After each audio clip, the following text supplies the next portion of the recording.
Madame, Monsieur, bonsoir et bienvenue en ce jour dédié à la Journée nationale de la paix. J'espère que vous avez pris le soin de vous reposer, c'est fait pour ça. Merci d'être avec nous ce soir. Encore une fois, l'actualité nationale sera donc décortiquée par nos amis. Au pas de course, on démarre maintenant.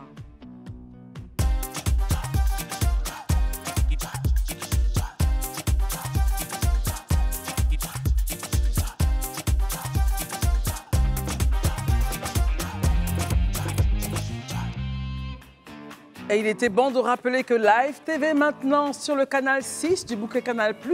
Une toute petite réaction de Isabelle, bonsoir déjà. Herman, bonsoir. Bonsoir. Élisée, bonsoir. Daouda, bonsoir. Et merci d'être là. Alors Isabelle, ce changement de canal pour Live TV, réaction? Oui, alors la numérotation a changé pour le plus grand bonheur de tous les Ivoiriens. Et moi, la première, j'ai envie de dire en fait que ça permet de valoriser donc les chaînes locales et d'augmenter donc notre visibilité et l'audience en fait. Et qui parle d'audience parle bien sûr de publicité. Donc ça va pouvoir aider nos chaînes à pouvoir faire des chiffres. Voilà.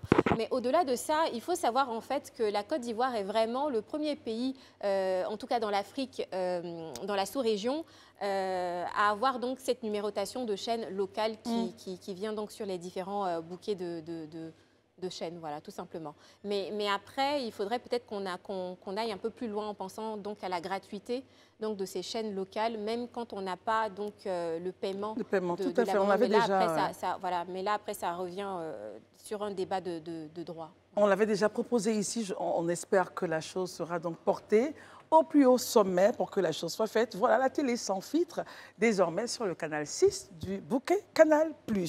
Messieurs et dames, aujourd'hui, c'est la journée nationale de la paix, un jour férié.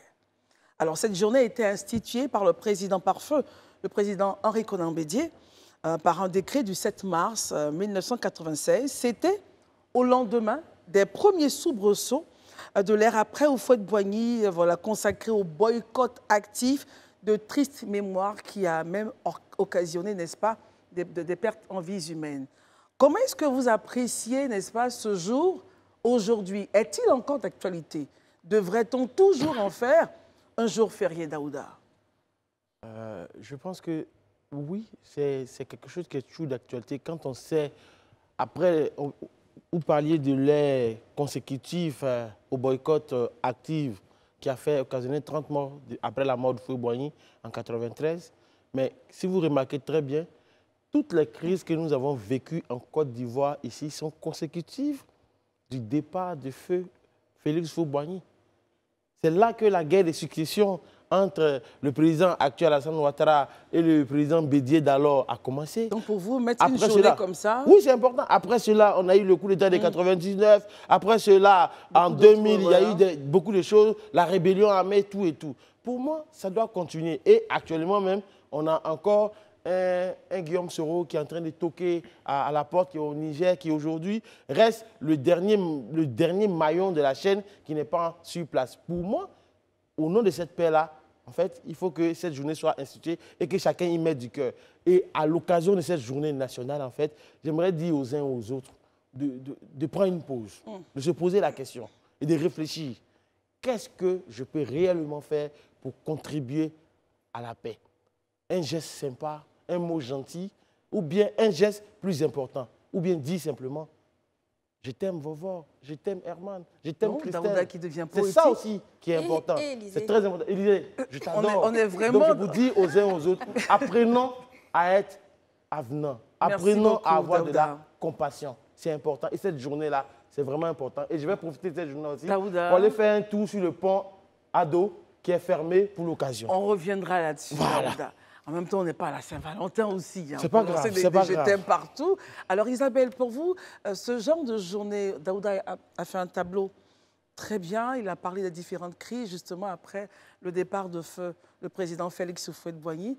Au-delà de donner un jour férié, est-ce qu'il faudrait peut-être des activités particulières qui pousseraient la réflexion dans cette journée? Oui, ça se fait en tout cas depuis que cette journée a été institutionnalisée, parce qu'il y a plusieurs ministères, en tout cas à l'époque le ministère de la Solidarité, ensuite le ministère de la Réconciliation, etc. Même le ministère de l'Intérieur aussi porte la question. il y a plusieurs activités. Il y a le lâcher de ballon, le lâcher en tout cas de colombes. Il y a des journées thématiques de réflexion sur la question. Par exemple, à Douekoué, il y a quelques années, il y avait eu donc cet atelier de réflexion et surtout en fait de pouvoir unir les peuples. Il faut savoir en fait que cette journée est de bon augure et c'est à saluer et surtout quand je vois que depuis autant d'années, c'est encore d'actualité, il est question ici, en fait, pour nous, de pouvoir commémorer la paix, de pouvoir, en cette journée-là, s'unir au-delà donc de nos différences ethniques, religieuses, culturelles, sociales, etc. La paix est véritablement, en fait, une œuvre collective, mais c'est surtout notre bien commun et qui permet, en fait, de soutenir notre progrès socio-économique. Donc, il est important pour nous, en tout cas, de la préserver. Et pendant cette journée-là, d'y réfléchir véritablement au contenu qu'on devrait y mettre pour que finalement, de génération en génération, on puisse perpétuer donc, cet état d'esprit. Herman, est-il toujours nécessaire de célébrer cette journée après l'historique qu'on a eu à faire? Non, il ne faut jamais manquer une occasion de célébrer la paix. Mais moi, je pense qu'au-delà des mots qu'on place ou le sens philosophique qu'on donne à ce concept de paix-là, il faut des actes forts. C'est Houphouët même qui l'a dit en 1976, lorsqu'il traitait de la problématique de la paix. Il a dit la paix, ce n'est pas un vain mot, c'est un comportement. Moi, je pense qu'aujourd'hui, bon, j'espère que d'ici à ce qu'on arrive à 20 h, que le président va donner un message fort, certainement une déclaration qui va clôturer cette journée-là. Mais quand je parle de date forte, c'est ça. Tout à l'heure, il a parlé de Guillaume Soro qui toquait à la porte. Herman, pour vous, dans la déclaration, justement, oui, que vous souhaitez... cette déclaration-là, on peut voir dans cette déclaration que je souhaite que le président je veux dire qu'on voit clairement un coup d'accélérateur à la paix qui passe par la réconciliation véritablement. Aujourd'hui, Soro qui toque à la porte, c'est parce qu'il a envie de venir, il dit qu'il est loin. Le président peut faire en sorte de dissoudre dans un élan de paix les charges contre lui. Surtout qu'on sait que tout cela, c'est dans un concept politique. Aujourd'hui, même le camp Gbagbo attend qu'il revienne sur la liste électorale. Il y a toutes ces questions-là. Il y a quand même des militaires à qui qui sont accusés de délits de droit commun, de meurtre et ceci, cela. Il faudrait faire table rase de tout cela. Dans un contexte, ça c'est mon point, dans un contexte politique, tout cela, on peut donner cette force-là à la paix que nous célébrons ce jour-là. Voilà, donc moi j'espère encore, toujours je le dis, il n'y a pas, Houphouët même qui l'a dit, il n'y a jamais un acte, comment on appelle, on pourrait dire... trop fort pour marquer la paix. Très bien. On vous a compris, Herman. Avant de revenir à Isabelle, qui n'est pas du tout d'accord avec vous. Non, pas que je ne sois pas du tout d'accord, mais enfin, je veux dire, il faut quand même nuancer, il faut temporiser un peu. Ce n'est pas au nom de la paix non plus qu'on va tout accepter. Je pense qu'il y a des efforts qui ont été faits au nom de la paix. Aujourd'hui, il y a le retour de Laurent Gbagbo qui est effectif. Il y a le retour de Charles Blé Goudé qui est effectif. Il y a eu la sortie donc, de Simone Gbagbo de prison, etc. Donc, je pense qu'il faut saluer déjà les actes qui ont été posés au nom de cette paix-là. Maintenant, si Soro veut rentrer donc, en Côte d'Ivoire, il fait comme tout le monde, il passe par des voies de négociation pour pouvoir rentrer dans son pays, comme ça a été le cas pour Blé Goudé ou encore pour... On ne va pas lever le débat. Non, Isabelle a dit des choses assez quand même intéressantes sur lesquelles j'aimerais que vous puissiez réagir, Élisée. Elle a dit, au nom de la paix, on a fait table rase, mais en même temps, au nom de la paix, certains ont été condamnés. Dans un contexte assez précis de tout ce qu'on connaît, hein, contextualisant un peu la situation, comment est-ce que vous l'entendez, cette journée de la paix? Herman dit qu'il espère avoir une intervention du chef de l'État annonçant des choses. Comment est-ce que vous voyez tout ceci, Élisée? Moi, je pense que, déjà, pour répondre à la toute première question, c'est déjà une très bonne chose. Hein. Je pense que le président Bédiane, instaurant une journée nationale de la paix, a bien fait. Et je pense qu'aujourd'hui, plus que jamais, on voit l'importance d'instaurer une journée de la paix. Mais au travers des différents débats que j'entends ça et là, je comprends tout de suite que dans l'esprit de plusieurs, la paix est le fait de l'autre en fait. C'est-à-dire que c'est l'autre qui doit faire l'effort qu'il faut pour qu'il y ait la paix. Non, mais soi-même, on doit faire l'effort qu'il faut pour qu'il y ait la paix. La paix n'est pas un apanage exclusif de l'exécutif. La paix, c'est une responsabilité de tout le monde, de tous les citoyens, aussi bien de l'opposition, du parti au pouvoir, que de la société civile. C'est tout le monde qui a un rôle à jouer pour que notre société soit dans la paix. Ce n'est pas la responsabilité d'une seule personne. Non, pas du tout. Autant on demande peut-être au régime ou bien au pouvoir d'élargir des personnes sous la base de la paix, autant aussi on peut demander aux opposants de mettre de l'eau dans leur vin par rapport à des prises de décision, par rapport à des actes qu'on pose, de pouvoir montrer aussi une volonté d'aller vraiment à la paix, à l'apaisement. Donc c'est de part et d'autre. Et c'est justement ce qui fait qu'aujourd'hui on a du mal, c'est exactement ça. Parce que les autres, tout le monde pense que c'est à l'autre de faire le pas. Lui, il n'a rien. Ce qui vient de se passer entre Isabelle et Herman, c'est ça que vous parlez? Je ne dis pas ce qui s'est passé entre eux, mais je dis au travers des propos des gens, en fait. Voilà, ça dit que les propos ont affiché plus ou moins, disons, des partis pris. Et c'est ça, des positions. Et c'est ça le problème. C'est-à-dire qu'aujourd'hui, il faut se dire que autant j'attends d'en face des actes et des efforts, autant moi, j'ai la responsabilité d'en poser aussi. Si tant est que, effectivement, mon objectif à terme, c'est de permettre que la société se stabilise, déjà, il faut que moi, je pose le premier pas. Et c'est ça, il faut que tous les Ivoiriens soient abreuvés à cette source-là. Très bien. Alors, tous les Ivoiriens devraient être abreuvés à la source de la paix, Herman. Je ne sais pas si vous aurez la parole, mais on retient cette belle phrase. Et Daouda a été tellement inspiré aujourd'hui, il a dit qu'il aimait tout le monde sur le plateau.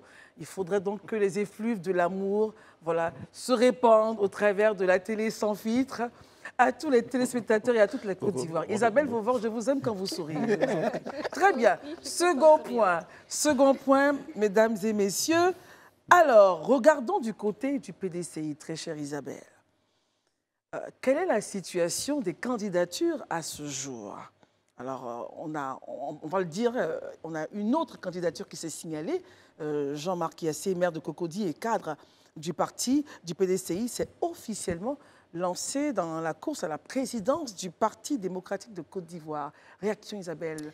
Oui, en fait, moi, il y a des écrits en fait, qui m'inspirent ce qui se passe aujourd'hui au niveau du PDCI, parce que les écrits disent la moisson est grande, mais les ouvriers sont peu nombreux. Comment vous le comprenez, ça? Oui, bah, en fait, aujourd'hui, il y a la présidence du PDCI qui attend donc des candidats, et finalement, on n'a que 4 candidats déclarés. Je pense à Guikawe, je pense à Banjo, je pense à Yassé et je pense aussi à Tiens. Moi, vraiment, la candidature qui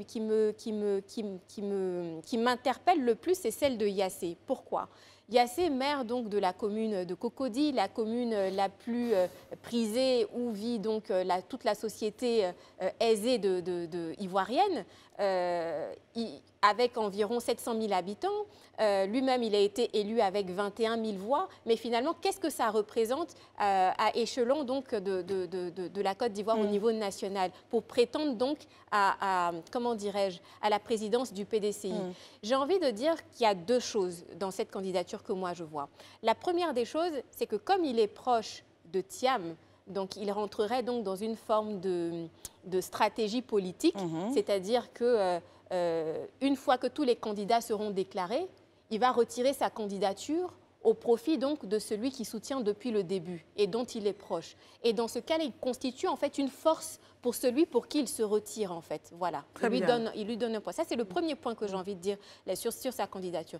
Le deuxième point que je vois, c'est qu'il se présente en fait pour finalement être constituer en fait une force au niveau donc de la nouvelle organisation au sein du PDCI. Parce que bien entendu, tous ceux qui ont été déclarés candidats, une fois qu'il y aura un qui sera élu, ces candidats-là qui ont été déclarés, voilà, exactement, ils vont avoir des postes plus ou moins très haut placés au niveau donc du parti en question. Je ne veux pas monopoliser la parole, je vais laisser d'autres parler, puis je vais revenir. C'est très gentil, Isabelle. Merci beaucoup de me faciliter la tâche. Herman Aboua, candidature de Moi, je pense que, d'abord, il est dans son droit. Celle de Thiam est annoncée pour le vendredi 17. Il est militant du PDCRDA et je crois qu'il est membre du bureau politique. Je pense que c'est quand même un des profils sur lequel il n'y a pas beaucoup à dire concernant les conditions qui pourraient écarter l'un ou l'autre. Il revient aussi sur sa victoire qu'il a arrachée, on sait. C'était une bataille interne d'abord. Après, il était en face d'une autre militante de son parti qui est partie en indépendante, qui était une grosse pointure. Donc, il a pu la battre. Donc, je veux dire, aujourd'hui, il s'est dit qu'il a des gens qui sont pour lui. Mais comme elle a dit, il est aussi dans une certaine stratégie. Aujourd'hui, on voit, le juge électoral n'a pas encore décidé quelle est la liste définitive des candidats. Mais il se peut que lui, son leader, celui qui soutient dans les coulisses, puisse être écarté, vu certains, le fait qu'il Thiam n'ait pas fait les 10 ans au-delà. Bon, C'est ce sujet d'interprétation. Mais au cas où il est écarté, Thiam a toujours un second couteau qui peut être là et pour pouvoir lui permettre de maîtriser l'appareil si jamais Jean-Marc Yassé passe. Davouda, bon, moi, élection au PDC, il est candidat. Non, moi aujourd'hui... Il ne se bouscule pas vraiment. Non, il ne se bouscule pas, mais bon, en même temps, c'est un parti. Tout le monde ne peut pas être président du parti. Aujourd'hui, on a 4 personnes, en la personne de Gikaoué, de Benjo, de Thiam. Moi, ce que je veux dire, c'est que je ne vais pas aller dans leur sens pour dire que X ou Y soutient qui est dans une stratégie. Vous analysez juste je vais dire clairement, les 4 sont des leaders charismatiques. Aujourd'hui, qu'on le veuille ou pas, Yassé, c'est un jeune loup de la politique qui, à 2 reprises, est devenu maire de Cocody, une commune très prisée dont tu parlais. Donc, dit qu'il est dans une stratégie... Oui, mais il a été élu avec 21 000 voix. Si tu permets que nous aussi, on puisse parler. Isabelle, tu n'es pas seul. Merci. Voilà. Merci. Donc, il est important aussi pour dire qu'il a un leadership. On parle il a été élu à 21 000 voix, tout et tout. Au plateau, quand on appelle ça, celui qu'on appelle Jacques Boa au plateau, il a été élu à combien de voix? Aux élections... Qui appelle-t-on Jacques Boa? Je parle de Ewo Jacques. Mais tout ce qui est élection locale, mais les gens ne sortent pas pour aller voter, les gens ne se bousculent pas. Donc, il ne faut pas s'apaisantir sur 21 000 voix pour dire que oui, c'est du n'importe quoi. Non. Quand tu regardes dans cette liste... Pas n'importe quoi, mais bon, c'est pas à considérer. Voilà, mais il faut considérer cela, c'est très important. Mais quand tu regardes même dans la liste, que ce soit Benjo, à part Benjo, est-ce que Thiam lui-même a été déjà élu une fois dans sa vie? Non. Donc, il ne faut pas dire ça. Donc vous, il a toutes ses chances. Il a toutes ses chances. Élisée Boloube, il a dit que le maire Jean-Marc Yassé a toutes ses chances pour justement obtenir ce poste-là de président du parti. Bon, je ne pourrais pas être très affirmatif parce que honnêtement, n'étant pas membre du PDCI, je ne sais pas trop comment les uns et les autres, les affinités et généralement les alliances qui pourraient se faire à l'intérieur ou bien les prises de position en faveur des uns et des autres. Je ne sais pas trop. Mais je trouve dans un premier temps déjà qu'il est légitime. Il y a assez pour être président du parti. Qu'est-ce qui marque sa légitimité, justement? Déjà, il est membre du bureau politique. Il a été élu à 2 reprises. Mais donc, quelqu'un qui a un suffrage, je dirais, universel un peu quand même. Donc, vous rejoignez Isabelle. Donc, sur cette base-là, c'est quand même pas quelqu'un de négligeable. Ça, c'est aussi important de le dire. Maintenant, sur la question du fait qu'on ne se bouscule pas trop pour prendre la tête du PDCI, mais c'est ce qui est normal. C'est si on se bousculait trop qu'on allait être très inquiet. Parce que quand même, le PDCI est un parti septuagénaire qui est caractérisé, excusez-moi du terme, mais sur la place d'un des partis les plus disciplinés qui puissent exister. Mais on a assez de cadres quand même au PDCI. Oui, mais justement parce qu'on a assez de cadres au PDCI, parce qu'on est discipliné et qu'on a vécu pendant 70 ans dans la discipline et dans le respect, on ne se bouscule pas pour se bousculer. On essaie de faire les choses dans les règles de l'art. Ça, c'est normal. Donc, moi, je comprends déjà qu'on ne soit pas en train de... Ça veut dire déjà que c'est un parti qui est ordonné. Parce que, généralement, le fait de trop se bousculer à la suite ou après le départ d'un leader, c'est la preuve par A plus B que le leader n'était juste que celui-là qui faisait le ciment, mais en réalité, il y avait trop de bouillonnement. Mais il disait avoir une ambition pour briguer un poste, ça ne dit pas qu'on est, par exemple, partisan de l'indiscipline. C'est pas ce que je suis en train de dire. Hein. Très ce bien, que je suis en train de dire est clair. Je dis... Quand un leader qui a une certaine emprise disparaît et que vous voyez des velléités se manifester à plusieurs reprises, ça veut dire que c'est le leader qui était le ciment. En réalité, en bas, là, il n'y avait pas un socle solide. Il y avait beaucoup d'indiscipline. C'est ce que ça veut dire. Donc, mais quand vous voyez qu'il n'y a pas beaucoup de gens qui se manifestent, vous savez, quelque part, il y avait une certaine... Le leader, certes, était là, il faisait office de ciment, mais il y avait une certaine épine dorsale qui maintient le parti, en fait. Donc, ce qui fait que même quand il n'est pas là, il y a au moins une certaine morale autour de laquelle tout le monde tourne. Donc ça, c'est vraiment quelque chose de fondamental. Et ça ne s'explique pas. Quand on regarde un peu la genèse du PDCI jusqu'à maintenant, ça peut se comprendre. Sur la question de Jean-Marc Yassé, je dis pertinemment, comme sans être vraiment dans le parti, comme je le disais en tant que tel, des 4 qui viennent sur l'échiquier, en dehors du professeur Gikaoué et de M. Akossi Benjo, qui, je pense, était vraiment dans le sillage, je dirais, très proche du président Bédié depuis de longues années. Il fait partie de celui-là qui n'était pas vraiment très aussi, vraiment Zahiri, que dans une intimité du président Bédié en tant que tel. Ça, on n'en sait rien. Non, je sais de quoi je suis en train de parler. Bon, expliquez-nous alors, pour que nous aussi on sache. Oui, mais quand vous regardez M. Jean-Marc Yassé, vous regardez déjà les responsabilités et les fonctions dans le parti. Depuis près de 20 ans ou près de 40 ans. Dites-moi où il était. Il était membre du bureau politique, certes, les membres du bureau politique, certes. Mais parlons des responsabilités du parti, dans l'animation de la vie du parti en tant que tel. Mais vous ne pouvez pas comparer ce qu'il a fait par rapport à ce que M. Gikawe a fait, le poste de responsabilité, ou bien ce que Benjo a occupé comme poste de responsabilité au sein du PDCI. Ce n'est pas possible. Donc, au niveau des responsabilités, Voilà. ça pourrait nous dire qu'il n'était pas très proche, selon vous. C'est ce que je dis en termes de responsabilité. Oui, il n'était vraiment pas dans le summum de l'appareil, ça c'est clair, comparé au professeur Gikawe ou bien à M. Benjo. Voilà, donc pour moi, c'est vraiment la frange cette frange-là intermédiaire entre ceux que j'appellerais les patriarches et puis les plus jeunes qui aujourd'hui essaient de donner une certaine image au PDCI de ce que le PDCI n'est plus ce parti qu'on voyait comme le parti des octogénaires ou des nonagénaires, ni encore un parti de trop jeunes, peut-être bouillonnant, mais un parti quand même de jeunes cadres qui vraiment essaient plus ou moins de prendre de la place et de donner un autre visage ou une autre orientation au PDCI. Très bien. Isabelle? Relativement à ce qu'il disait tout à l'heure, il n'y a pas beaucoup de candidats, donc ça veut dire que vraiment le leader qui était là fédérait tout le monde, qui sont disciplinés aussi. Etc., etc. Moi, j'ai envie de dire, s'il n'y a pas beaucoup de candidats, tout dépend aussi des conditions qui ont été mises en place pour justement susciter les candidatures. Quand on demande 20 millions de contributions, on demande en fait d'avoir au moins 10 ans de présence au niveau du bureau politique. Tout le monde ne peut pas justifier en fait de tout ça. La preuve, Billon, il s'est retiré parce qu'il a fait que 9 ans en fait, au bureau politique. Donc, les conditions d'éligibilité donc à la candidature sont assez durcies. Donc, c'est ce pourquoi il n'y a pas beaucoup de candidats. Ensuite, sur le cas Yassé, là, je te rejoins un peu. Parce que c'est un nouveau virage politique pour lui. Il est vraiment en plein dans son slogan qu'il a utilisé pendant sa campagne récente. Progressons, il est dans sa progression personnelle. Il veut donc la présidence du PDCI. C'est noble, mais moi, je pense en tout cas que ça répond donc à une stratégie. Et cette stratégie, donc, c'est d'arriver donc au consensus. Et à ce consensus-là, retirer sa candidature au profit de Thiam.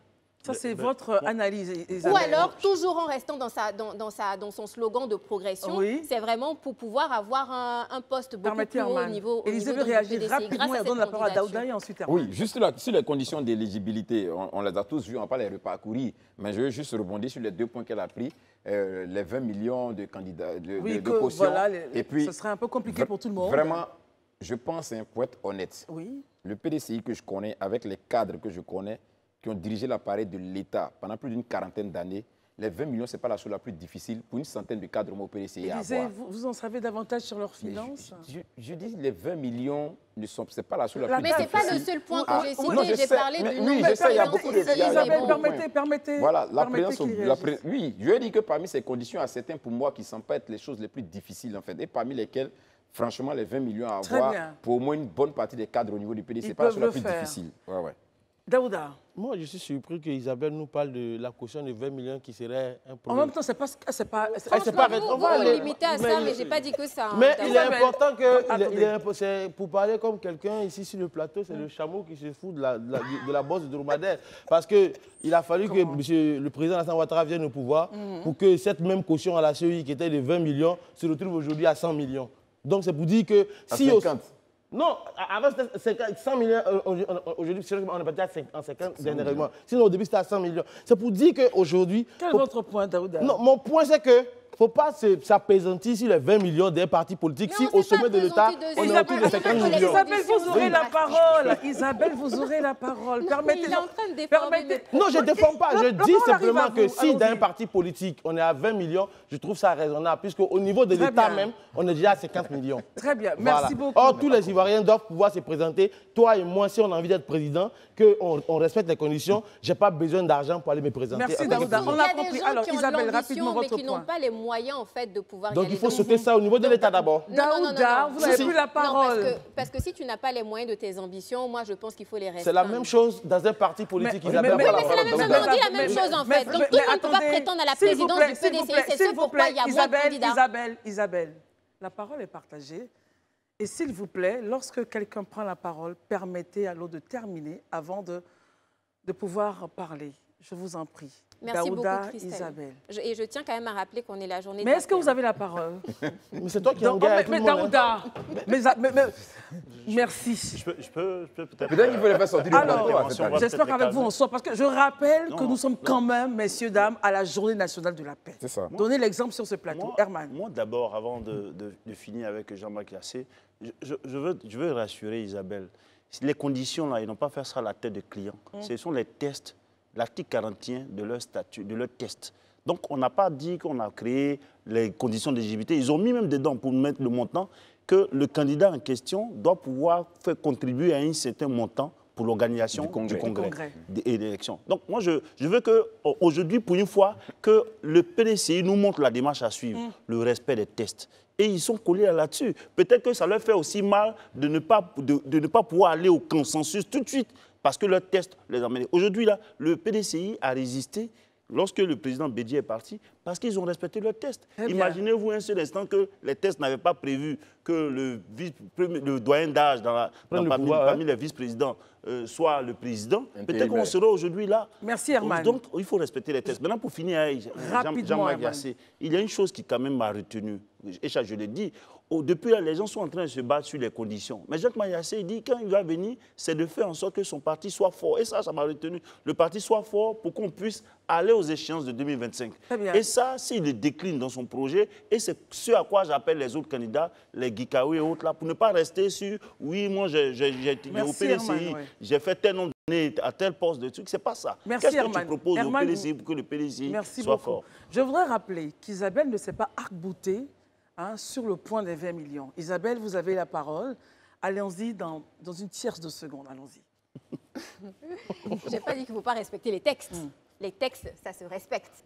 Que parce que les textes sont comme ils sont, tout le monde ne peut pas prétendre à la présidence du PDCI. Ça, on est tous d'accord dessus. Donc, on ne va pas refaire l'eau chaude, en fait. Voilà, je suis juste en train de justifier ce pourquoi il n'y a pas suffisamment de candidatures. Après, moi, j'ai expliqué donc la stratégie que j'entrevois au niveau donc, de Yassé, mais j'aimerais aussi m'appesantir sur celle de Thiam. Donc, moi, je trouve sa stratégie, en tout cas, plutôt bonne, parce que ça a suscité donc une émulation, un engouement, une émulation autour donc, de sa personne, autour de sa candidature, avant donc d'annoncer le dépôt de sa candidature, avant même que sa candidature ne soit déposée.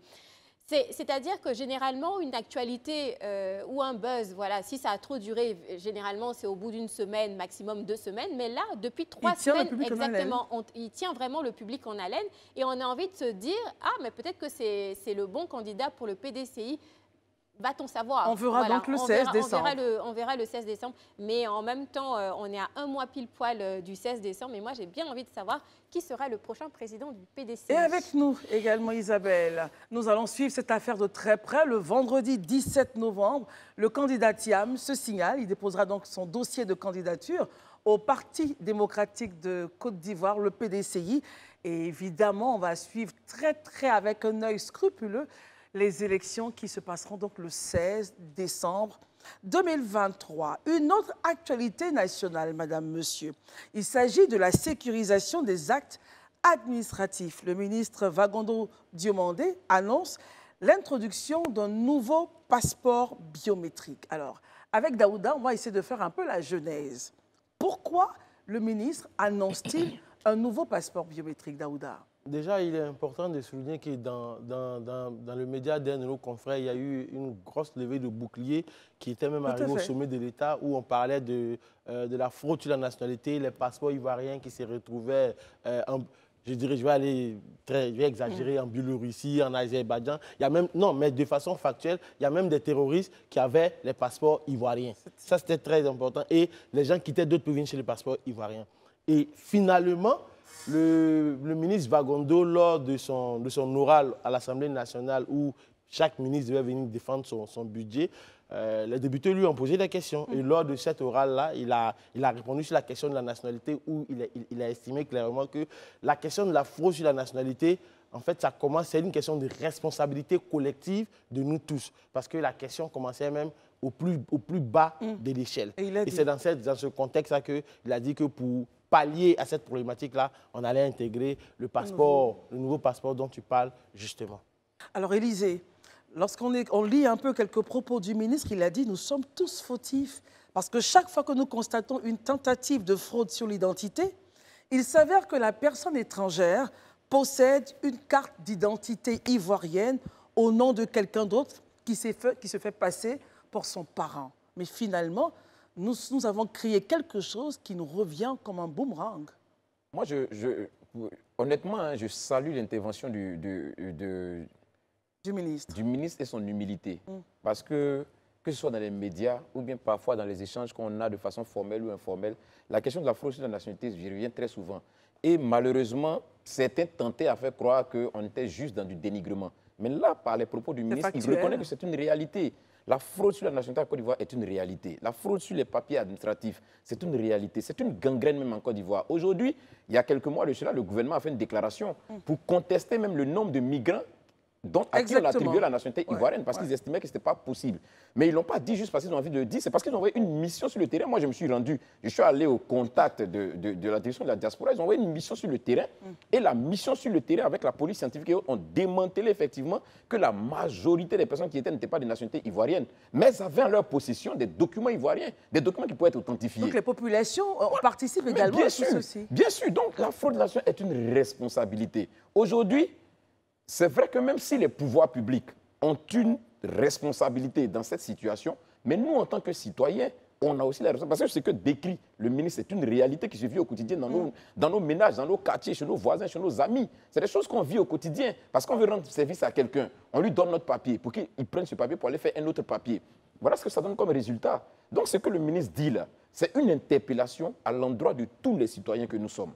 Isabelle, comment analysez-vous justement la sortie du ministre? Le gouvernement prend-il ses responsabilités? Oui, effectivement, le gouvernement prend ses responsabilités. C'est vraiment l'engagement de tout citoyen ivoirien de contribuer donc à la crédibilisation de nos actes administratifs. Et moi, j'ai envie de dire, on a identifié le problème, on sait qu'il y a problème. Maintenant, qu'est-ce qu'il faut faire? Il faut changer les process. Il faut changer la façon comment dirais-je, de donner, en tout cas, comment dirais-je, nos actes administratifs, notre pièce d'identité, que ce soit la CNI ou encore le passeport. Et moi, je suis contente, en tout cas, de cette nouvelle disposition qui permet donc d'avoir un nouveau passeport biométrique. Après, comme les uns et les autres ont déjà, comment dirais-je, eu un process frauduleux autour donc de la délivrance de nos actes administratifs, donc il faut changer les process. Il faut pourquoi pas même aller jusqu'à changer aussi, pourquoi pas, d'opérateur pour arriver donc à une sécurisation effective de nos dispositifs et de notre fichier et surtout de nos actes administratifs.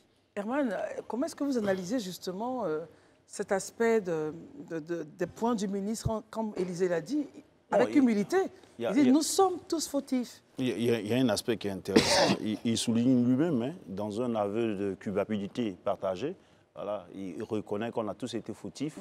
Voilà, donc moi je pense qu'au-delà, moi je regarde l'aspect de pourquoi changer.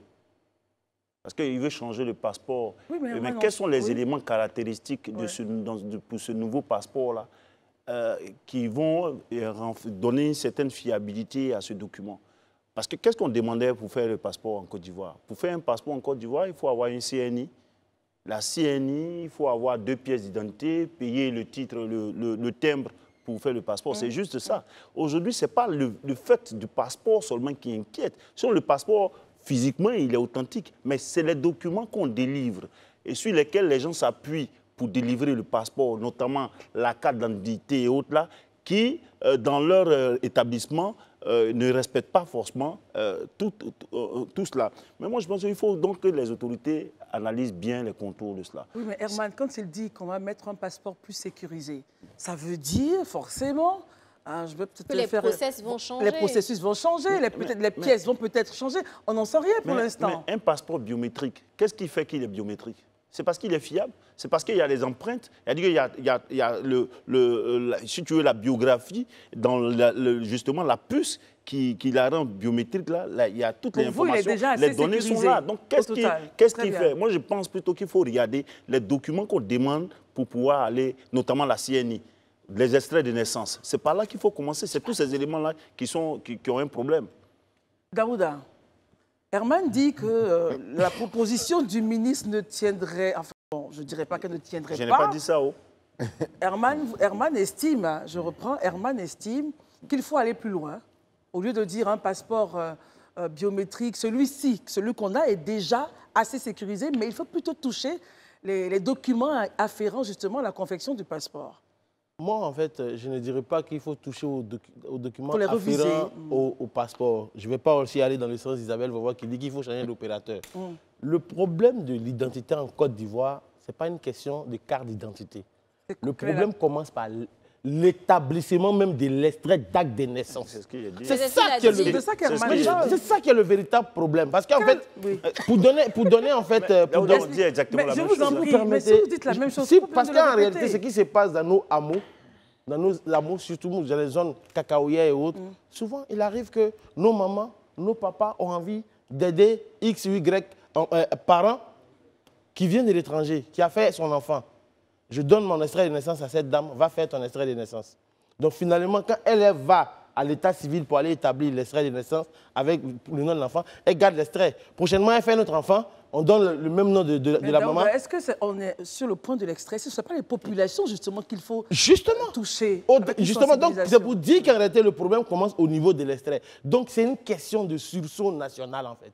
Il faut qu'en fait, chaque Ivoirien se dise que la nationalité, en fait, c'est une question de civisme même. De dire, je ne donne pas ma nationalité à qui? Au premier venu. Parce que ce qui se passe, on est les premiers à tout le temps se plaindre, les étrangers ont fait ceci, les étrangers ont fait cela, les étrangers ont fait ceci. Pourtant, nous sommes les premiers généralement à donner nos extraits de naissance. Or, quand tu donnes l'extrait de naissance, ça donne droit à quoi? À un certificat de nationalité. Quand tu as droit tu as le certificat de nationalité, avec l'extrait de la maman, automatiquement, tu as la carte de nationalité. Donc, finalement, quand tout ça s'est fait, tu as droit au passeport. Donc, en réalité, pour moi, le passeport n'est pas le problème. Pour moi, il faut tacler l'établissement de l'extrait d'acte. Élysée, alors, tel décrit par Daouda, le problème serait les populations. Oui, bon, ça, je pense que ça a été déjà situé dès le début de mes propos. Mais comment faire pour changer cela, justement? Oui, mais c'est la sensibilisation. Déjà, la sensibilisation, et comme moi j'ai toujours l'habitude de le dire, une bonne sensibilisation prend en compte aussi un facteur de répression. Tant qu'on n'y arrivera pas, ça sera compliqué. Mais quand on va brandir des personnes qui ont été coupables de fraude sur la nationalité, quand on va les brandir, que la sanction serait une sanction exemplaire, vous verrez que ça va faire réfléchir 2 à 3 fois certaines personnes. Ils avaient votre permission, une question. Oui. Il a donné un schéma assez simple, mais qui est tellement courant. Oui. Dans nos plantations, le propriétaire de la plantation qui veut aider, par exemple, son employé, son manœuvre, lui donne ses pièces. Dans ce cas-ci, vous sanctionnez qui? C'est pourquoi je parle de sensibilisation. Déjà, il faut leur faire comprendre que ce qu'ils sont en train de poser comme action est dangereux, c'est illégal et ça peut les conduire en prison. Déjà, les sensibiliser. Maintenant, comme je le dis, quand on sensibilise, on fait suivre après la répression. Pour montrer aux uns aux autres, ceux qui sont encore réfractaires, qu'il y a la possibilité de subir la rigueur de la loi. Et donc, on les sanctionne et il y a une répression qui suit. Mais je vais aller plus loin, en fait, pour répondre à ce que Eman était en train de dire tout à l'heure sur la question de la fiabilité des documents et autres, tout ça. Mais je pense que notre système, je dirais, notre système d'état civil et même notre système judiciaire travaillent de pair. La preuve, quand le ministre finit de parler, son collègue, le garde des Sceaux et ministre de la Justice, rebondit et il reconnaît et il le dit lui-même que les documents, parce que pour aller établir les passeports, il y a des documents qu'on établit au niveau de la justice. Donc ces documents aussi méritent aussi d'être authentifiés. Donc il y a un certain nombre d'éléments qui doivent aussi être pris en compte à ce niveau-là pour avoir de nouveaux documents qui ne sont plus ces documents qui sont dans les circuits-là, qui donc permettront d'aboutir à l'élaboration d'un passeport qui devient un passeport plus fiable. Ce que je veux dire, et ça je finis en rebondissant sur ce que Daouda a dit, qui pour moi est nécessaire, la nécessité d'inviter les citoyens au civisme et de les sensibiliser. Une nationalité, elle est importante. On ne la brade pas comme on bradait un pain. Parce que vous avez traité la fraude, en fait. Isabelle. Vous avez traité la fraude d'un côté, donc avec des documents afférents donc, à l'établissement par exemple, du passeport, etc. Mais il y en a qui arrivent à se procurer le passeport sans avoir à établir donc tous ces éléments justifiant l'obtention de ce passeport. Non, mais c'est ce que le ministre a donné une réponse, en fait. Le ministre a donné une réponse, en fait, à ça. Il a dit qu'on accuse les forces de l'ordre. Il reconnaît sa responsabilité. Lui, à son niveau-là, il va travailler à ça avec ses services. Merci beaucoup, Élysée. Merci beaucoup. Je pense qu'on n'a pas fini avec ce sujet parce qu'il y aura forcément du nouveau. C'est ça. Le ministre a dit qu'ils vont faire donc un nouveau passeport plus sécurisé. Il y aura assurément un nouveau process avec des pièces peut-être qui vont venir ou sortir du processus. On en parlera dès que les nouvelles seront données. Mais en tout cas, on y va maintenant pour l'information. Et on se retrouve juste après. À tout à l'heure.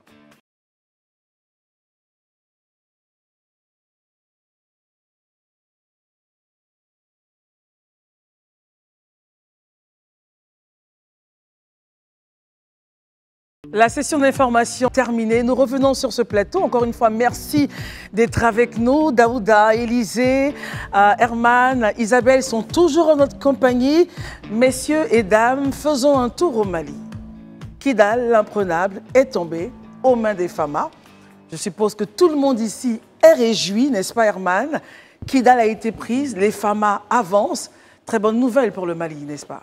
Ben oui, Christelle, un an après le départ de la force française Barkhane et la task force Takuba, et puis aussi 11 ans après cette absence de l'État dans cette zone nord-est du Mali, les FAMA, les forces armées maliennes, reviennent dans cette zone-là. C'est une victoire, on peut dire, pour l'armée malienne, qui a réussi ainsi à vaincre les forces rebelles Touareg qui sont dans le CSP-PSD. Donc la prise de Kidal est un succès politique pour le gouvernement d'Assimi Goïta, puisque c'était ça les inquiétudes des populations maliennes déjà en 2012 qu'elles exprimaient, c'était la faiblesse du pouvoir politique, la faiblesse de l'armée, puisque c'était aussi une sorte de gangrène dans la République. Donc aujourd'hui, moi je pense que c'est une victoire pour la transition, ce que des régimes démocratiquement élus n'avaient pas réussi à faire jusque-là. Elle a réussi, bon, donc c'est à mettre, à mettre sur le compte d'Assimi Goïta et sa transition, qui mène certainement bien mieux le Mali que certains autres.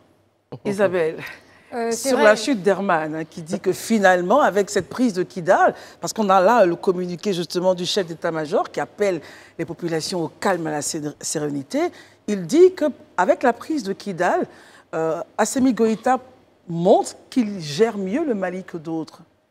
C'est vrai qu'il a parlé de réussite politique, mais moi je dirais plutôt que c'est une réussite militaire. Il faut savoir en fait que Kidal est une ville en fait prisée au Mali. C'est à 1500 km en fait de Bamako. C'est une ville qui est stratégique. Depuis 11 ans, cette ville avait basculé en fait sous le coup de la rébellion, des rebelles.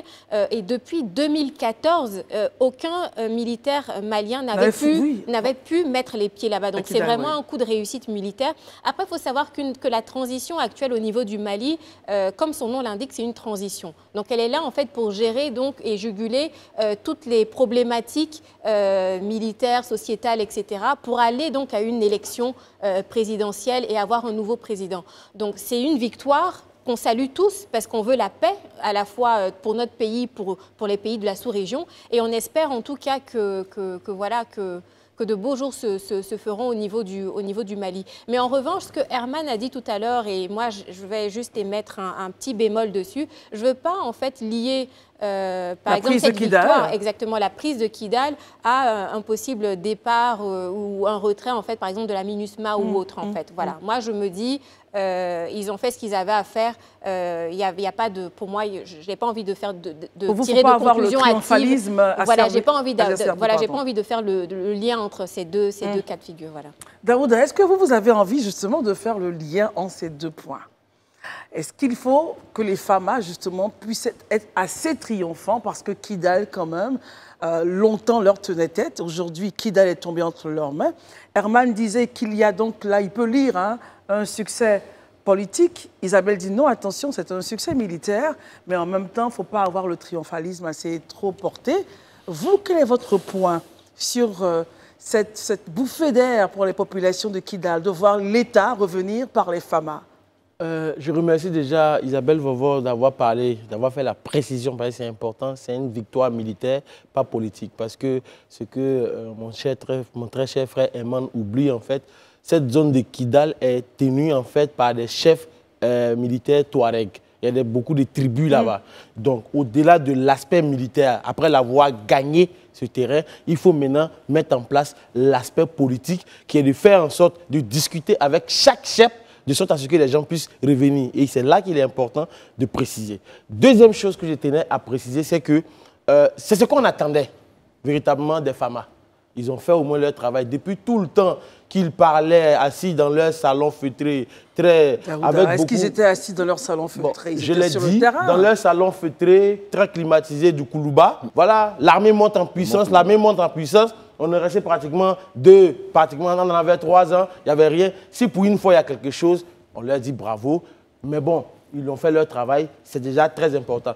Maintenant, troisième chose qu'il est important de signifier à cette junte militaire dirigée par Assimi Goïta, c'est que comme Kidal est libéré et que je sens les gens très heureux, je pense qu'il n'y a plus de raison qu'on ne parte pas vers une transition politique, qu'on va organiser des élections libres et transparentes pour donner le pouvoir à des civils de sorte à ce que la vie politique puisse continuer. Parce que le triomphalisme, c'est bien, mais il est désormais temps de rendre le pouvoir aux civils. Parce que cette victoire, au-delà d'être une victoire pour eux, que je le concède, c'est aussi une victoire pour la sous-région, parce qu'au moins, ils ont pu repousser des rebelles, pourquoi pas, des djihadistes de cette zone.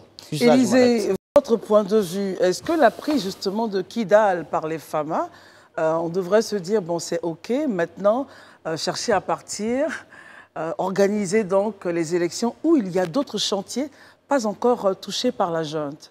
Non, je pense déjà que la chose qu'il faut souligner, la prise déjà de Kidal par les forces armées est un premier pas, mais l'État n'est pas encore rétabli là. C'est-à-dire l'entièreté de l'État n'est pas encore rétablie, c'est-à-dire tous les services étatiques et autres, tout ça, qui sont pilotés depuis Bamako ne sont pas encore établis, puisqu'il a fallu un combat militaire débarrassé de la zone des rebelles avant qu'on établisse l'autorité de l'État sur cette partie du territoire. Certainement que c'est la prochaine étape après la victoire militaire.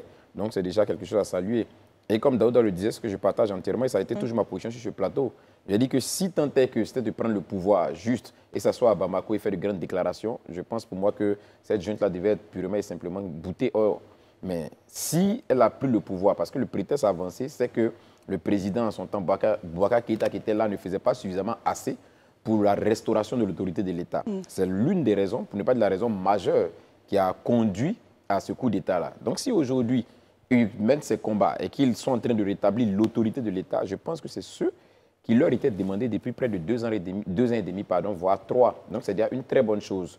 Maintenant, je crois qu'il faut qu'ils poursuivent, qu'ils poursuivent afin véritablement de restaurer l'autorité sur l'entièreté du territoire. Voilà, du territoire malien.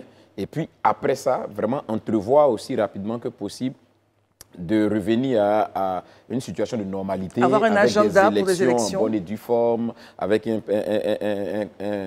pouvoir civil, vraiment pour que vraiment l'État reprenne et que l'État avance, parce que 3 ans et demi de transition, c'est du retard qu'on prend, bien évidemment, et ce n'est pas bien pour le peuple malien. Rapidement, Herman, et on termine sur la question. Non, je voulais juste faire des précisions, puisqu'il semblait me reprendre sur certains points. Quand je parlais de certaines victoires politiques, c'est bien clair, hein? Lorsque Kidal, qui était un peu comme le symbole de la non-présence de l'autorité de l'État, Élisée l'a dit, est prise par l'armée malienne, c'est une certaine victoire politique du moment où elle renferme sa légitimité et montre bien que cette transition-là peut gérer l'État. C'est-à-dire faire en sorte que le territoire soit unifié. D'abord, ça, c'est le premier point. Mais lorsqu'on parle de la MINUSMA, lorsque la MINUSMA partait, ce n'est pas moi. La MINUSMA est partie. Qui est venu reprendre le camp de la MINUSMA? C'était les forces rebelles. Aujourd'hui, et juste après, lorsqu'on laisse le camp à des forces rebelles, lorsqu'on part, et les forces armées viennent récupérer, moi je pense qu'au-delà de... C'est pas moi qui au-delà de l'aspect sécurité, c'est un symbole. C'est un symbole Ça veut fort. dire que pourquoi est-ce que lorsque la MINUSMA partait, elle n'a pas remis l'autorité de leur camp là aux FAMA? Non, je ne peux pas permettre de dire ça. Non, c'est très grave. Je peux terminer et puis tu vas réagir. Lorsque la MINUSMA est partie, que la MINUSMA est remise ou pas, les forces qui sont venues se mettre dans le camp de la MINUSMA, qui ont eu les clés de la MINUSMA, du camp de la MINUSMA, c'était les forces rebelles. Donc aujourd'hui, là, les FAMA reprennent ce camp-là, c'est un symbole. Ça veut dire qu'au-delà de ça, malgré les obstacles peut-être qu'on voulait leur laisser avant de partir, ils ont pu, les forces... Donc on retient avec Herman que pour lui, c'est une victoire politique. Daouda, vous dites que c'est très grave. Non, c'est très grave ce que Herman dit, parce que faire cette corrélation-là, c'est très grave dans la mesure où ce sont des accusations contre la MINUSMA. D'autant plus Je n'ai pas que accusé la MINUSMA. d'autant plus que les FAMA ont fait injonction, demander à ce que la MINUSMA dégage le Mali. Quand vous demandez à les gens de dégager le Mali, que vous leur donnez un délai. Mais les gens, avant votre délai, ils sont partis. Vous leur avez demandé de partir.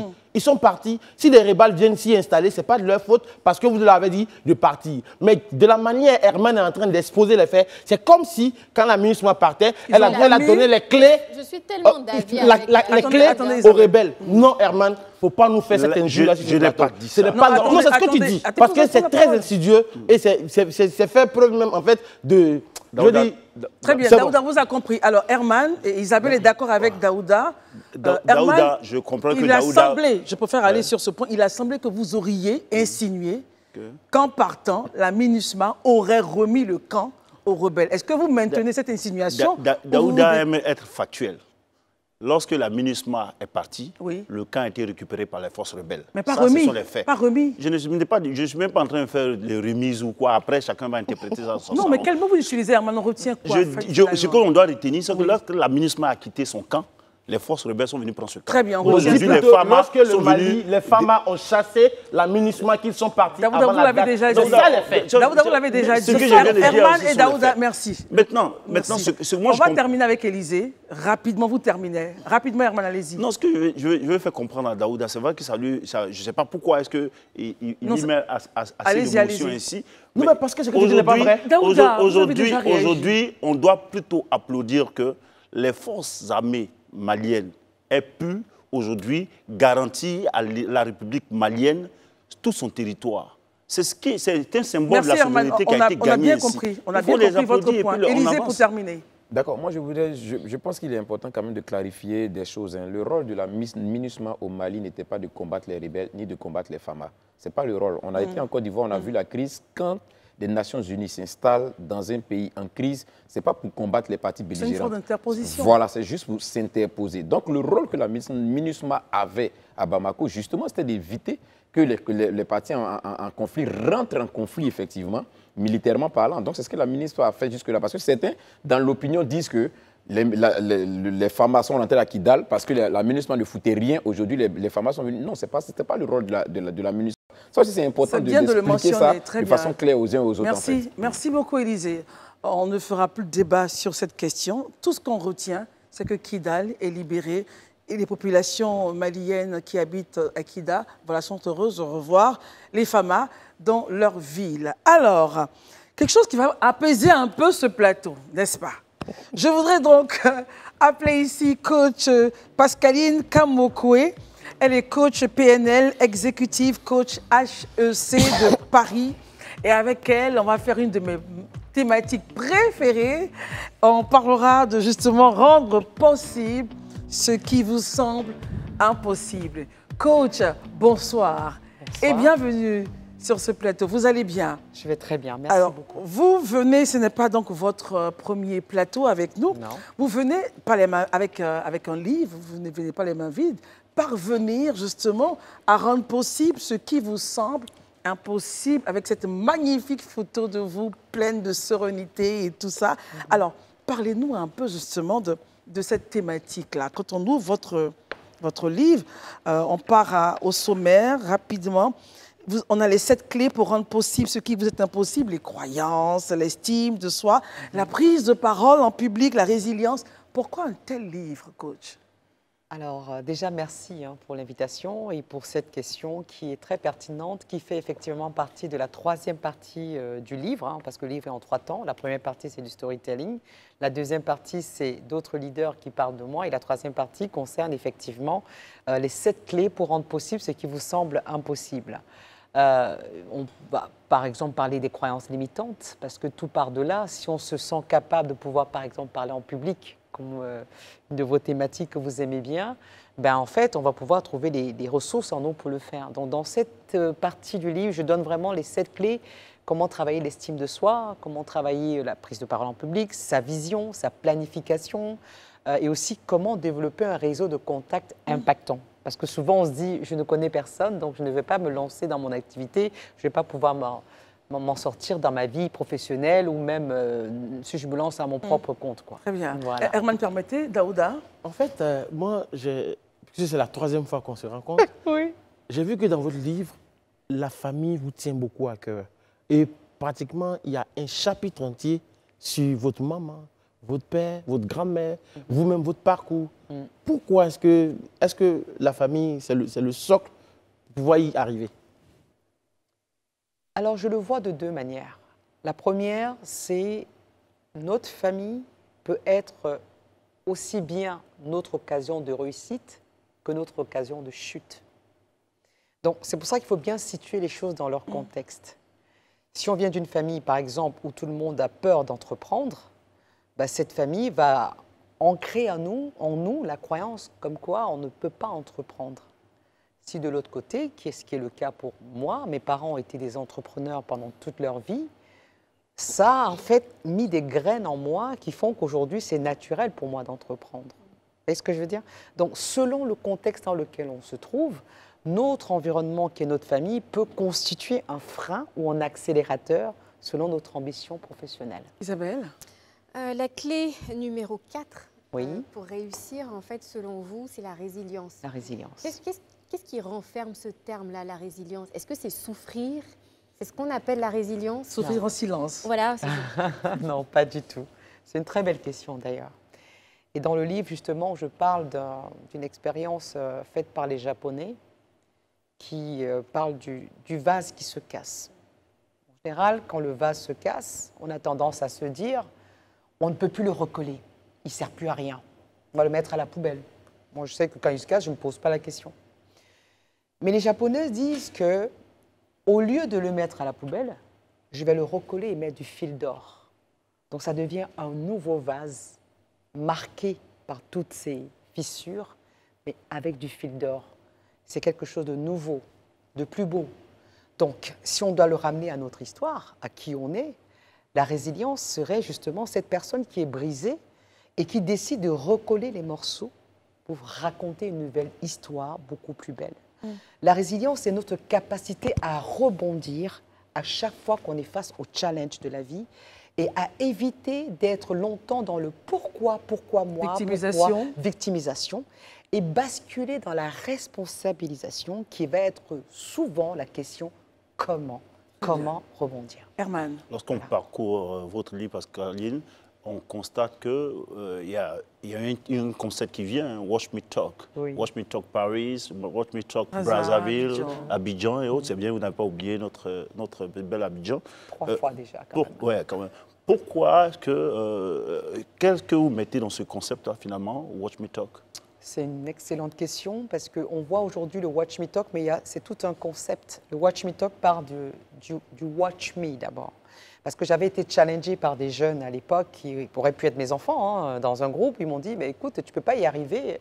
Et moi, j'ai dit, Watch Me. Watch me, regarde-moi. Regarde-moi, mais pas dans le sens insolent ou dédaigneux, dans le sens, regarde ce dont je suis capable de faire. Et quand je me suis appropriée et que j'ai lancé mon concept Watch Me, j'ai dit maintenant à toutes les personnes que j'accompagnais que Watch Me, if I can, you can. C'est pour ça que ceux qui me connaissent, je peux, tu peux, voilà, c'est ça. Avec Obama, on s'est dit you can, donc voilà. Donc, ce qui fait que dans tout ce que je fais, je montre ce que je fais. Parfois, on me trouve même naïve. J'ai dit, mais non, justement, ma fierté, c'est de dire, voilà mes épines, voilà mes succès, et c'est pour ça que je le partage dans le livre. Et les gens disent, mais tu montres ta vulnérabilité. Je dis, mais c'est OK. Quelqu'un qui montre sa vulnérabilité, c'est quelqu'un qui est fort. C'est facile de dire, je suis le meilleur. Mais c'est un champion, un leader qui dit, tu sais, j'ai des points faibles aussi, j'ai des points d'amélioration.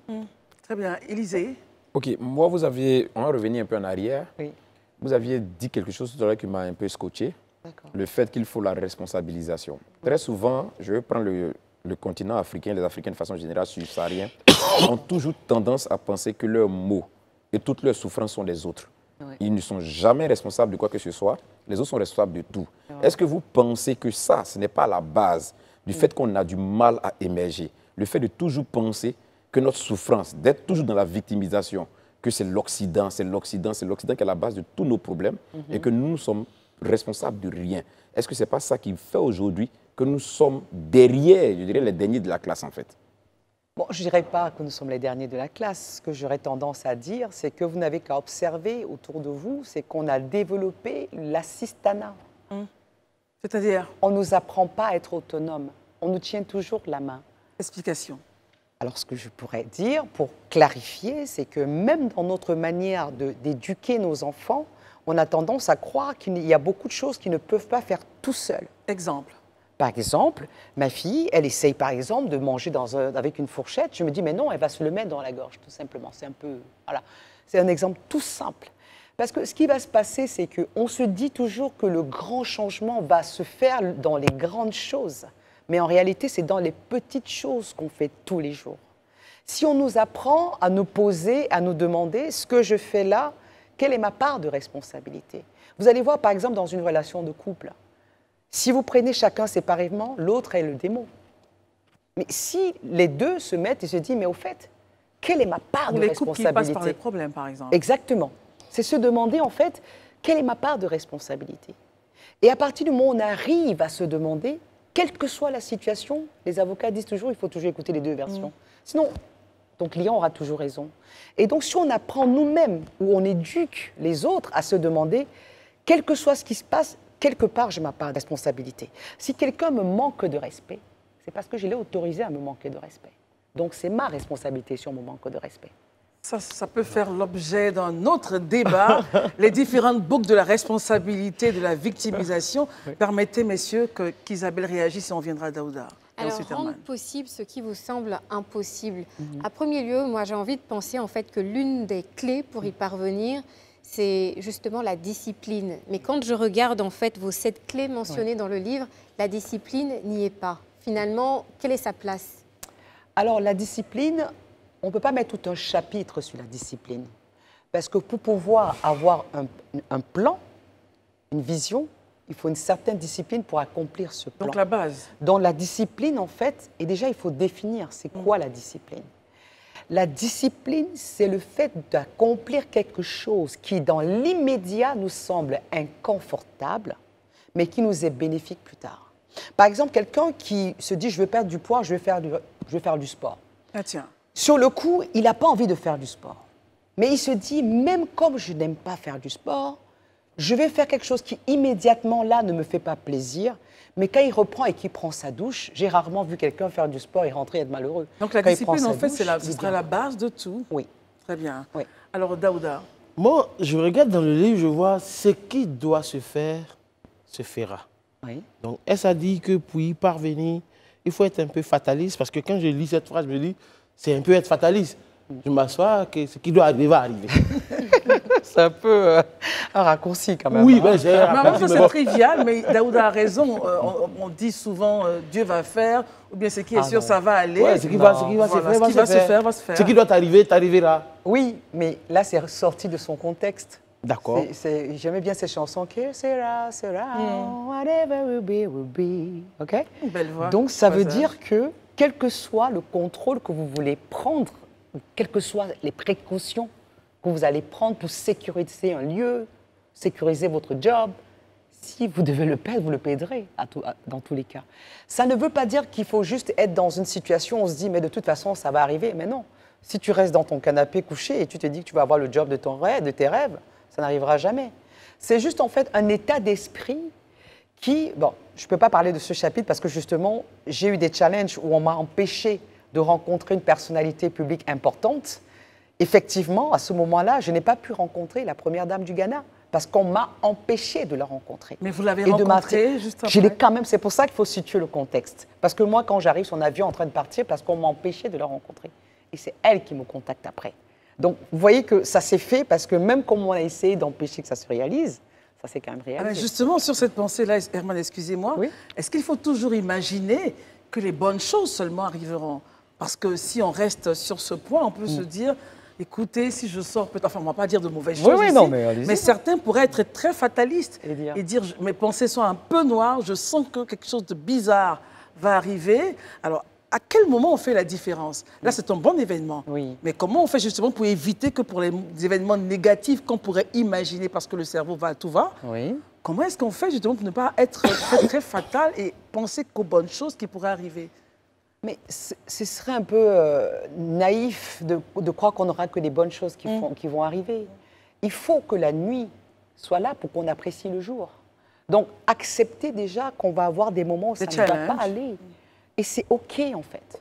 Je pense que les gens souffrent parce qu'ils sont dans la résistance. Ils veulent que le bon côté des choses. Pourtant, il faut accueillir sans résistance les mauvaises choses afin de pouvoir... Herman et ensuite Élisée. Mais, quand on l'écoute, on voit tout de suite cet aspect de son CV elle est experte coach en programmation neurolinguistique. Et quel je veux dire, le processus d'affirmation de soi dans cette PNL finalement? Alors, j'aimerais faire simple pour que tout le monde puisse comprendre. C'est que la PNL, c'est quoi? D'accord? Ça va être comment on est programmé dans notre manière de penser et dans notre langage. D'accord? Donc, on a la programmation au niveau du comportement, au niveau de la manière de penser et au niveau du langage. Et je l'ai déjà dit lors de la dernière émission, 90% de ce que vous faites, vous ne réfléchissez même pas parce que vous êtes en pilotage automatique, parce que vous avez déjà été programmé et la manière dont vous parlez, vous vous comportez, ça ne vient pas de vous en fait. Donc, quelqu'un qui fait la PNL, c'est quelqu'un qui se pose la question, mais en fait, j'ai toujours cru que c'était ça. Mais en fait, finalement, avec ma réalité d'aujourd'hui, est-ce que c'est toujours OK? C'est juste ça, en fait. C'est qu'on ne se pose pas la question, on fait les choses, on avance. Or là, on se dit, mais finalement, est-ce que je suis OK avec ça? Et si je ne suis pas OK avec ça, je vais accepter de ne pas être en accord avec mes collaborateurs et dire, écoutez, ça, c'est ma vérité. Et c'est avec ça que je vais fonctionner. C'est ça, en réalité. Élisée. OK. Là, le thème de votre livre, c'est rendre possible ce qui vous semble impossible. Je voudrais qu'on soit objectif. Oui. Est-ce que vous pensez que tout est possible d'être réalisé par quelqu'un? Est-ce qu'on peut aller dans toutes les possibilités, honnêtement, objectivement? Bon, vous savez, j'ai envie un peu de sourire parce qu'en fait, dans le titre, il y a une nuance. Quelque chose qui semble, c'est quelque chose qui est réalisable. Okay. Ça paraît impossible. Okay. Par exemple, vous, peut-être que vous avez déjà piloté un avion. Et vous avez peut-être commencé à apprendre à piloter un avion quand vous avez 40 ans, 50 ans. Je donne comme ça, juste une idée. Hein. Ben pour moi, c'est inadmissible. Je me dis, quelqu'un qui a peut-être 50 ans, il va se dire, alors là, c'est impossible pour moi. Parce que ça me semble impossible. Et vous allez me dire, ça te semble impossible, mais je l'ai fait. Et si tu l'as fait, tu vas me dire, voilà comment j'ai réussi à le faire. C'est ça. Pour terminer, on revient sur l'événement que vous organisez. Oui. Pascaline, allez-y. Oui. Alors, justement, comme je suis en train de parler du lancement de mon livre Parvenir, ce jeudi 16 novembre, de 17h à 20h30, je fais une masterclass, justement, pour aller sur les 7 clés qui permettent de rendre possible ce qui vous semble possible.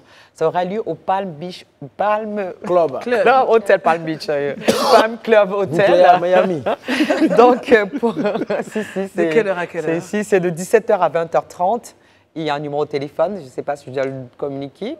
Alors, allez-y. 07 08 18 99 28. 07 08 18 99 28. Pascaline Kamokoué, que nous avons reçue justement pour parler de cette thématique, rendre possible ce qui vous semble impossible. Je vous donne rendez-vous donc ce jeudi pour une magnifique masterclass. Et merci beaucoup, Pascaline. Merci beaucoup. Merci d'être venue. Alors, quant à nous, notre émission se termine sur ce pas. On espère que tout sera possible pour vous en cette journée nationale de la paix. Daouda, merci d'être venu. Merci. Bonsoir encore une fois. Élisée, merci. Merci, Christelle. Herman Aboua, merci. Isabelle, merci. Et nous, on se retrouve demain pour une autre émission du Grand Talk. Restez avec nous. Les programmes continuent sur Live TV. Bonsoir.